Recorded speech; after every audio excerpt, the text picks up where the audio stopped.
Hello, I'm Pete Hill. I'm a photographer based here in the UK, and today I'd like to talk to you about some of the cameras I've used in my 50-year career.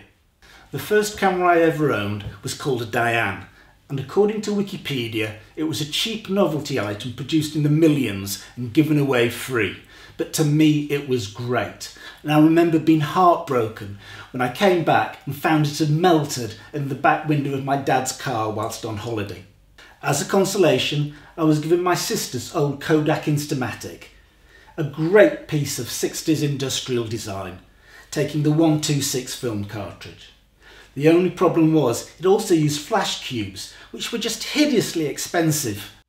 My first real camera, as was probably the case for a lot of photographers of a certain age, was the Zenit B. I got it for my 15th birthday. There also used to be a Zenit E, which had a built-in meter, but I just used a handheld. Unfortunately, this isn't the original. I traded that in for my next camera, which was an Exacta RTL 1000, basically a Praktica. Hideous camera, hated it. But it was a little bit more expensive, so I thought obviously I'd take that little bit better photographs. A mistake a lot of people have made over the years. By now, I was also developing my own black and white film, so I had the classic Zenit Enlarger. It appeared to come in a suitcase, which was always slightly baffling. Whilst we're in the mid-70s, I really ought to mention this. A Bell & Howell Super 8 film camera. Used to have simple little film cassettes you'd put in, shoot away, then when you'd finished, you used to have to put it into the little yellow envelope, as you did with Kodachrome if you remember that, post it off to Kodak, PO Box 14, Hadmill Hempstead, Hearts, HP2 7EH. Then about 4 or 5 days later, you'd get the results back and be probably quite disappointed. By this time, I was working in a camera shop Fridays and Saturdays, and so I saved up all my hard-earned cash and bought my first Nikon, the Nikomat FTN. I seem to remember the body cost £108. The strangest thing about this is it actually had the shutter speed around the lens mount, which is something I've never seen before or since.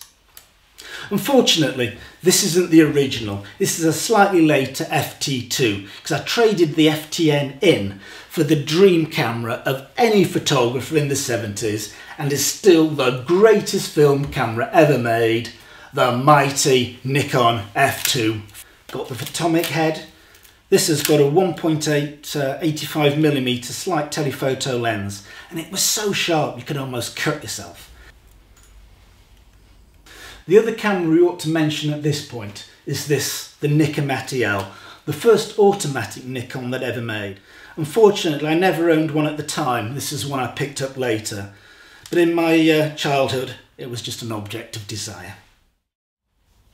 By the late 70s, I was working as an assistant in a photographic studio, and in there we used roll film, Pentax 6x7s. As an aspiring professional, I decided I had to have some medium format gear as well, so I actually picked up this old Mamiya C3. This is a twin lens reflex camera, taking the 120 roll film, shooting 6x6, and to be honest, I never really got on with it. It was always a bit odd.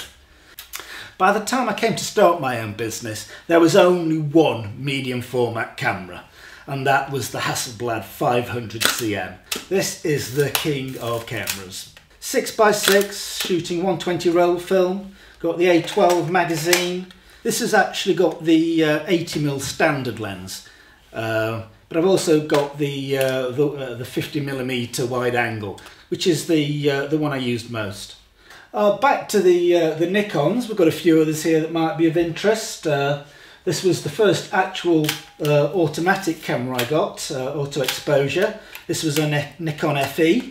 I've never really been a fan of auto exposure. I always sort of, even today, use cameras on manual. So I also had this the Nikon FM, which was the manual version. This has got the MD11 motor drive on. Unfortunately, it doesn't work. But again, must have put hundreds and thousands of rolls of film through this, especially with the motor drive, it tends to eat film. So in the 80s, I was actually mainly a studio-based product photographer. And so for that you really had to use the 5.4, and this is the 5.4 Sinar. Basically it's a glorified pinhole camera. It's very basic. You've got two panels, front and rear, so you can sort of tilt it that way or that way to tilt the plane of focus. Similarly that way you can raise it up and down. Sort of thing where you actually have to put almost like a blanket over your head.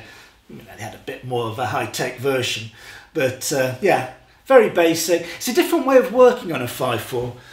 On a 35mm you can actually work quite quickly and spontaneously, and then when you go on to a 2.25 it's a bit more slow and meditative, but when you get on to 5.4 everything has to be very slow and precise.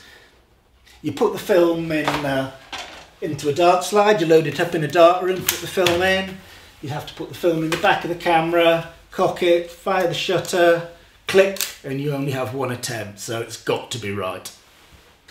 By the mid-90s the nature of my business had changed and I was doing more sort of social and PR work, and so this is the Nikon F801 which I got. This was Nikon's first autofocus camera. Still on film. It was a great little camera, built-in motor drive, auto exposure, autofocus, great. By the turn of the century, digital had started to come in. Initially, I must admit, I was a bit sceptical, so I actually started off with a Nikon D100 just to sort of test the water. I think that was 6 megapixels. But obviously I was proved wrong and digital was the way forward. So my first serious digital camera was this, which was the Nikon D2X. I think it was 12.6 megapixels. Used that for many years. And so finally back to the moving images, and this is the JVC GC4100, which was one of the first portable VHS cameras that came into the country. I think there were 6 and I got one of them. This is only the camera part of it. There was a big, almost suitcase sized recorder which you used to have to put on your shoulder as well.